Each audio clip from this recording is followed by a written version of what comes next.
Hello everyone, what is going on? Raven here. Welcome back to the channel.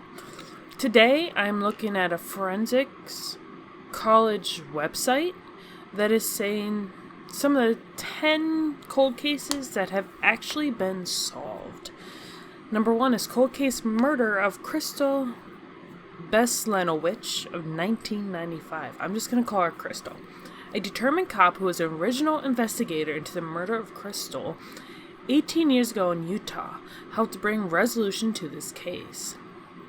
Sheriff Todd Bonner just couldn't let the case go. She was only 17 years old when she died from a crushing blow to the skull. While she was a prostitute, that means nothing. I'm sorry, it just doesn't. Her body was found in 1995 along the Provo River. Leads at the time only led to dead ends. Around sometime in the year 2013, with new forensic technologies, they were used to extract touch DNA from the granite rock that did the deed, So they're able to find out who did it. So in fact, a tool called the forensic vacuum allowed for the DNA extraction. The DNA matched a man named Joseph Michael Simpson, who had been a resort bus driver in the area at the time.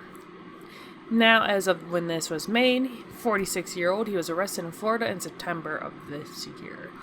I do not know when this website when all this was written up, so I'm just going based on what the website says.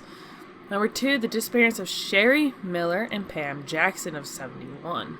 An alert fisherman may have helped solve this cold case, which has been unresolved since 1971. That year, Sherry Miller and Pam Jackson, both 17, disappeared while driving on rural roads to a party at a gravel pit in a 1960 Studebaker Lark. In September 2013, a fisherman near the state's Brule Creek noticed a car submerged upside down in the water. The vehicle was removed from the creek the following day, and skeletal remains thought to be of 2 girls were found inside. The creek was less than half a mile from the grave pit that the girls were headed to, and the license plate and the hubcap from the vehicle, although badly decomposed, matched the vehicle the girls were driving. It looks like this is a 42-year-old case, may have been solved. Although we may never know what actually happened to lead the vehicle ending up in the creek, I don't know if there was, a bad rain, or if they were drinking. You just never know. I hope they weren't drinking, though. The passing of Pamela Shelley in 2001. Pamela died en route to a hospital in 2001 after she was found with a gunshot wound to the head in her Texas home that she shared with her boyfriend. Not long before, she had split up with her husband, moved her 2 children from Arkansas to Texas into the home of Ronnie Joe Hendrick, an old family friend. Investigators initially ruled her death a suicide, but the case was reopened several years later at the insistence of investigator Carl Bowen, who had been on patrol and responded to the initial incident. Bowen never felt quite right about the suicide ruling, and enough evidence was eventually gathered to indict Hendrick in October of 2012, with a trial set for September of 2013. A few days prior to the trial, a showing of cold case featuring Shelley's case showed it was not possible for her to shoot herself in the head from the angle done. A mistrial occurred, but Hendrick instead pled guilty to a charge of murder. He was sentenced to 22 years in prison. The outcome has helped prove true what Shelley's brother, Donald Curley, had always suspected, that there's never a doubt in my mind that she didn't do it. That's kind of sad that, they thought she committed suicide, but in reality she didn't. That is really sad. And it looks like that it was the boyfriend that did it, so that's even worse. So as of now, he's still in jail, as far as I know. The passing of Raina Rison in 1993.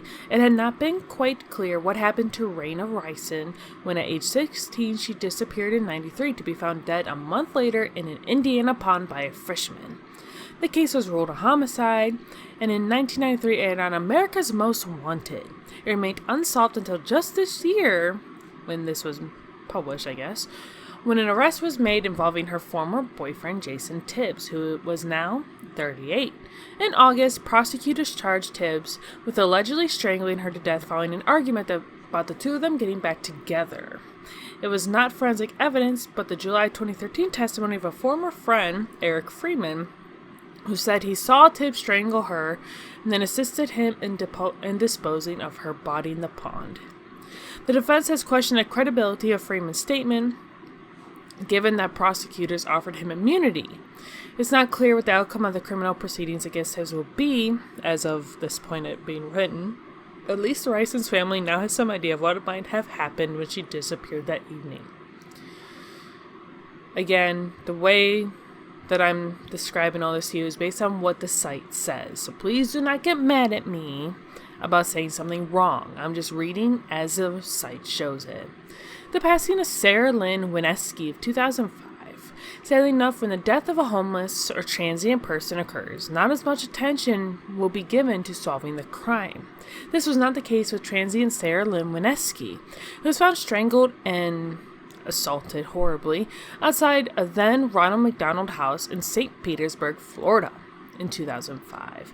Screams were heard about 11 p.m. on May 21st, 2005, but it was not until the following afternoon that her body was found under a deck behind the house. DNA evidence was collected at the scene, but progress had never been made until this year when it was linked to Raymond Samuels, age 31. As of this writing, November 2013, he has been in prison since 2006 in Ohio for attempted murder and kidnapping and will be extradited to Florida. Investigators indicate that Samuels, also a transient, was in the area at the time of Wineski's death. According to investigators, it was DNA that was imperative to solving this crime. As a result, Samuels now faces first-degree murder charges. So again, just like this part said, as of this writing in November 2013. So this was written in 2013. If you guys do want me to do a whole update video on some of these cases, I can definitely do so. You just need to let me know in the comment section down below. Next one, the murders of 3 prostitutes of the year 1990. Detectives brought up 3 first-degree murder charges against Donna Perry, age 61 at the time of October 2013, for allegedly killing 3 prostitutes in 1990 in Spokane, Washington, with a .22 caliber handgun. At the time of the murders, it was thought that the deaths of all 3 women, Yolanda Sapp, age 26, Nikki Lowe, age 34, and Kathleen Brisbois, age 38, were related, but the connection didn't come clear until this year, as of when this was written, so 2013 is my guess. Perry was also actually Douglas Perry's prior to a 1990 sex change. Was arrested in 2012 on federal charges of possession of illegal firearms.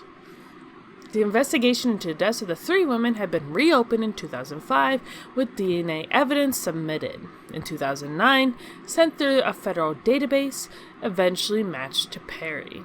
Other evidence, like women's panties that looked old, were found in his closet, or her closet, in Perry's closet. She has moved from prison in Texas to Spokane to face charges. So, I'm just going to say this. The fact that this person did a sex change does not matter to me. All that matters is the fact that you committed a crime. You committed a murder, and it has been proven by DNA evidence. Kind of horrible. The passing of Maria Rydolph in 1957. 55 years after 7-year-old Maria was taken from the streets of Sycamore, Illinois, to be found choked and stabbed to death. Really? Okay, I'm going to continue. A 72-year-old security guard named Jack McCullough was arrested for the crime. However, it wasn't forensic evidence that led police to reinvestigate McCullough as a potential suspect. But the deathbed confession of his mother in 1994 was that she lied about his alibi. In 2008, his half-sister passed on this information to the police. He had been one of about 100 potential suspects, but seemed to have a rock-solid alibi at the time of the murder. His mother had backed up his whereabouts. However, with her admission about her alibi, police reinvestigated him, who was sentenced to life in prison in 2012 for the crime. Now, there are more on this page. If you guys would like me to do more, let me know in the comment section down below this video. I'm going to link this in the description, just like I do every other time I do a crime video. I always link it in the description. So if you guys do want to read the whole thing, go on ahead and do so. But if you guys do want me to do update videos on some of these cold cases, be sure to let me know in the comment section down below, and I will be sure to do that for you all. And I will see you all next time. Bye!